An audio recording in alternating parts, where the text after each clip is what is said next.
नमस्कार दोस्तों, जय श्री कृष्णा, राधे राधे दोस्तों।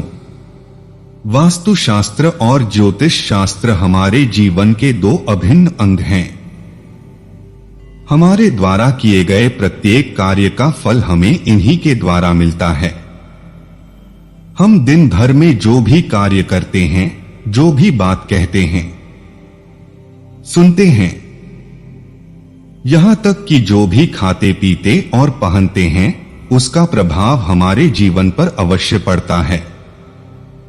वास्तु शास्त्र में हमारे जीवन के प्रत्येक क्रियाकलाप के लिए कुछ नियम निर्धारित किए गए हैं, जिनमें हमारे नहाने से संबंधित भी कुछ नियम हैं। जैसे कि हमें किस समय नहाना चाहिए और किस समय नहीं, किस तरह नहाना चाहिए और किस तरह नहीं, इत्यादि। दोस्तों, अगर आप भी धर्मलोक चैनल पर नए मेहमान हैं तो चैनल को सब्सक्राइब जरूर करें। चलिए दोस्तों, तो आज हम यह जानेंगे कि वास्तुशास्त्र में स्त्रियों के नहाने से संबंधित नियमों का पालन करने के लिए कहा गया है, ताकि कुछ ऐसी गलतियां ना हो जाएं, जो नहीं करनी चाहिए। आपको सुनकर हैरानी होगी कि घर की महिलाएं नहाते समय भी कुछ नियमों का पालन करें तो भी घर में सुख, समृद्धि और शांति आती है। तो आइए जानते हैं महिलाओं को किस प्रकार से नहाना चाहिए और भगवान श्री कृष्ण के अनुसार महिलाओं को नहाते समय कौन सी बातों का ध्यान रखना चाहिए। पहली बार महिलाओं को सुबह जल्दी उठकर सबसे पहले स्नान करना चाहिए। उसके बाद ही रसोई घर में प्रवेश करना चाहिए। वैसे तो शास्त्रों में ब्रह्मा मुहूर्त में उठकर स्नान करने को सबसे शुभ माना गया है, क्योंकि यह देवताओं के स्नान का समय है। लेकिन यह संभव नहीं हो पाता है, इसलिए सुबह जितनी जल्दी हो सके उतनी जल्दी महिलाओं को नहा लेना चाहिए। जल्दी स्नान करने से पूरा दिन शरीर में चुस्ती फुर्ती बनी रहती है, काम के लिए उत्साह बना रहता है, आलस्य कम होता है, स्वास्थ्य अच्छा रहता है और नकारात्मक विचार मन में नहीं आते, जिसका शुभ परिणाम परिवार के अन्य सदस्यों पर भी पड़ता है।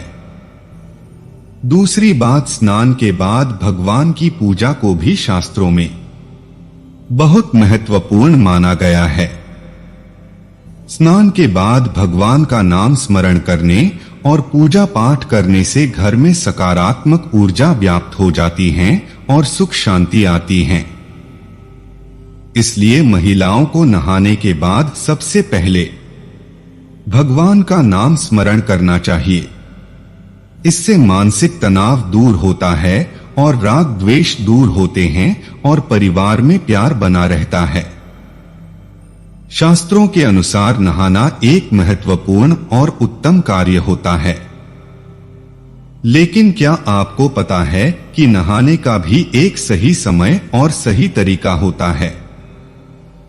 हम अक्सर अपनी इच्छा और सुविधा के अनुसार दिन में कभी भी किसी भी समय नहा लेते हैं, लेकिन हमारी यह आदत बहुत गलत होती है।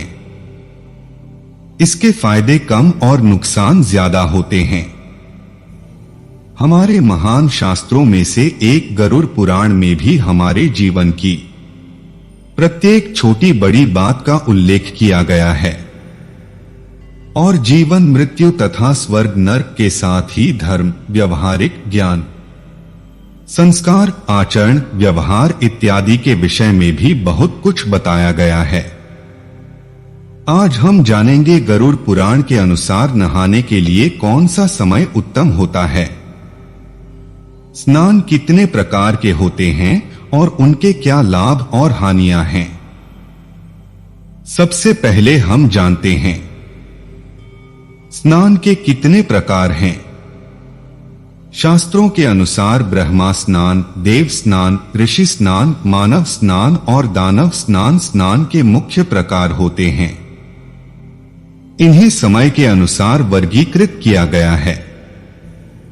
गरुड़ पुराण के अनुसार ब्रह्मा मुहूर्त में किए जाने वाले इस स्नान को सर्वश्रेष्ठ माना गया है। ब्रह्मा मुहूर्त यानी कि रात्रि का अंतिम प्रहर और सूर्योदय से ठीक 1 या 2 घंटे पहले का समय यानी कि सामान्यतः सुबह 4 से 5:30 बजे तक का समय। शास्त्रों में यह समय दिन का सर्वश्रेष्ठ माना गया है, क्योंकि इस समय वातावरण में अद्भुत और चमत्कारी ऊर्जा प्राप्त होती है, क्योंकि यहां समय देवताओं का समय है।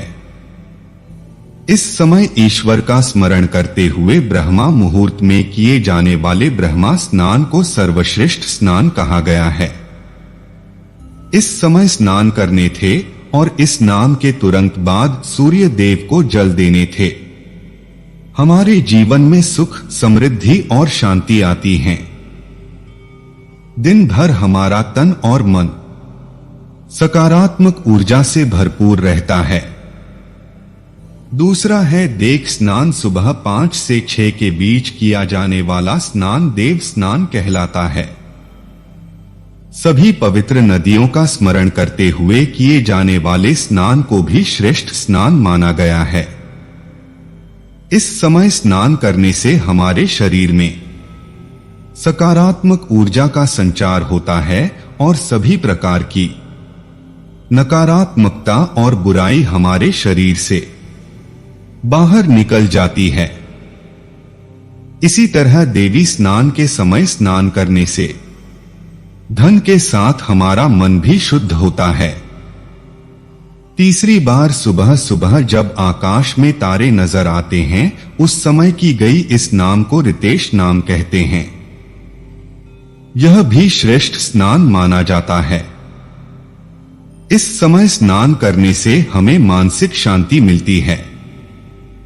चौथा स्नान 6 से 8 के बीच में किया जाने वाला स्नान मानव स्नान कहा गया है।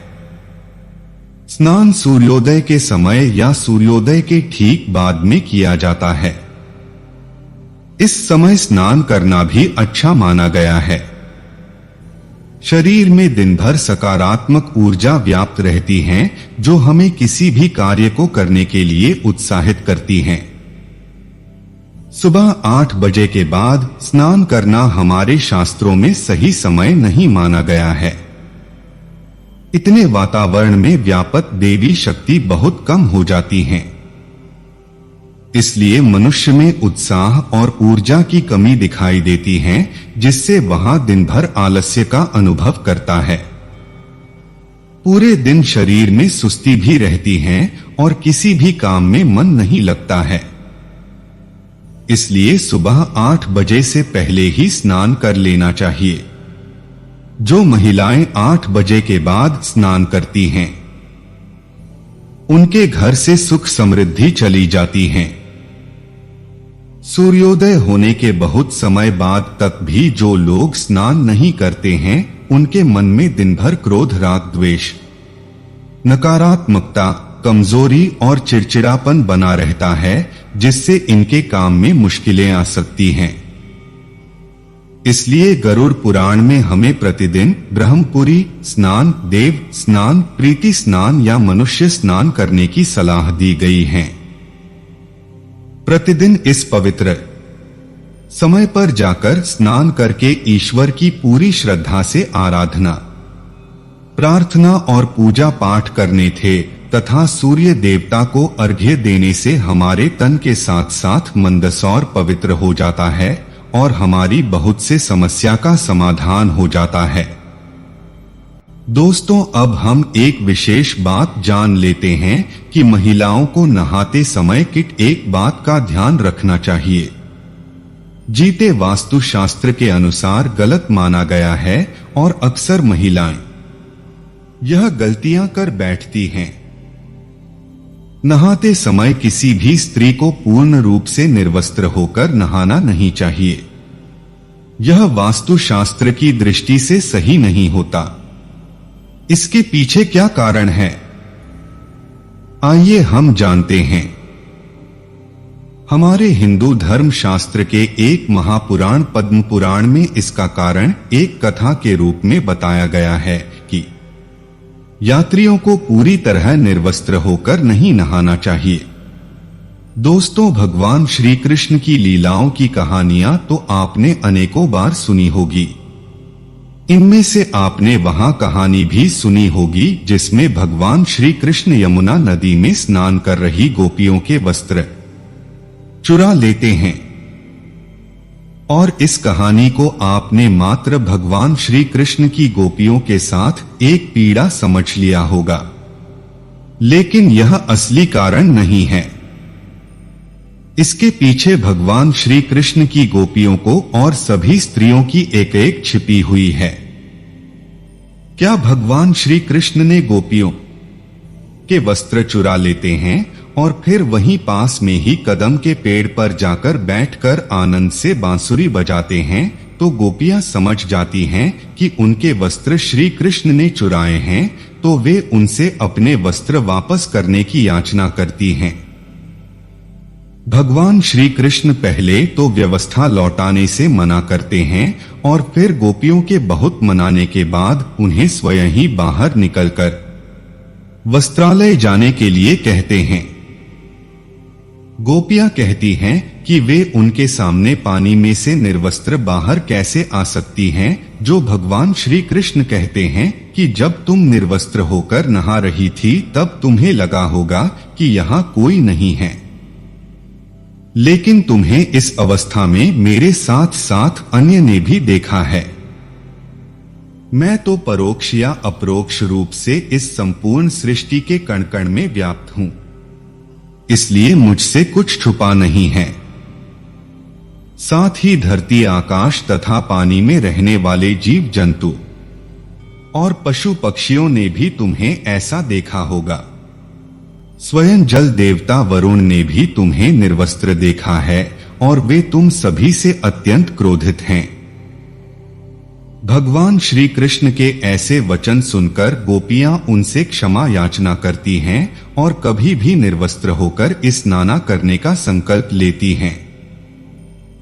भगवान श्री कृष्ण उन्हें उनके वस्त्र लौटा देते हैं।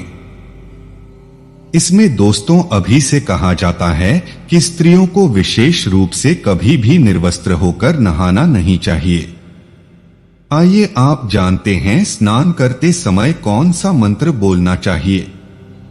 गोदावरी सरस्वती नर्मदे सिंधु कावेरी जलेश्वर निधि मुकुरु, यानी कि हे गंगा, यमुना, गोदावरी, सरस्वती, सिंधु और कावेरी माँ, मेरे स्नान करने के जल में कृपया आप सभी पधारें। इस प्रकार से इस मंत्र का जाप करते हुए स्नान करने थे सभी प्रकार की नकारात्मकता, पूरी रोग बीमारियां नष्ट हो जाती हैं और व्यक्ति जीवन में सुखी और समृद्ध रहता है। तो दोस्तों, यह थे स्नान के प्रकार। वीडियो कैसी लगी कमेंट में अवश्य बताएं।